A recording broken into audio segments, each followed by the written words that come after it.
మనకి ఇచ్చినటువంటి ఇల్లు. మొదటిగా మనం చేయవలసిన పని ఏంటంటే, మన కుటుంబ జీవితం ఆశీర్వదించబడాలంటే, మన ఇల్లు ఆశీర్వదించబడాలంటే, మన నివాస స్థలం ఆశీర్వదించబడాలంటే, దేవుని ఇంటిగా ఉన్నటువంటి ఈ ఆత్మీయ జీవితం అంట నీతి కలిగిన జీవితంగా మారాలి.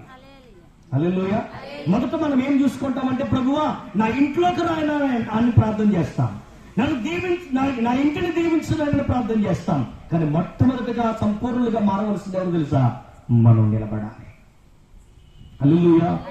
మనమే ఆయన ఇల్లై ఉన్నాం, మనమే ఆయన నిర్మాణమై ఉన్నాం. పరిశుద్ధాత్మ గురించి రాయబడిన కొరింథీయులకు రాసిన పత్రికలు తీయొద్దు, ఎవ్వరూ తీయదు. బైబిల్ తీయదు, నా వచ్చి చూడండి చాలు. కొరింథీయులకు రాసినటువంటి పత్రికలు అంటాడు, నీ దేహము దేవుని వలన నీకు అనుగ్రహించబడి నీలో ఉన్న పరిశుద్ధాత్మకు ఆలయమై ఉన్నదని మీరు ఎరుగురా. అంటే మన దేహం అంటండి దేవుడు నివసించే ఇల్లు అంటండి. హల్లెలూయా. మన దేహం ఎలాంటిది?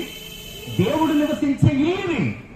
ఈ ఇల్లు బాగుంటే, ఇల్లు నీతితో నింపబడితే, ఈ ఇల్లు సత్యముతో నింపబడితే, ఈ ఇల్లు దేవుని ప్రేమతో నింపబడితే, ఈ ఇల్లు దేవుని సన్నిధితో నింపబడితే, మనం ఎక్కడ నివాసం చేస్తున్నామో ఆ స్థలాన్ని కూడా దేవుడు ఏం చేస్తాడు?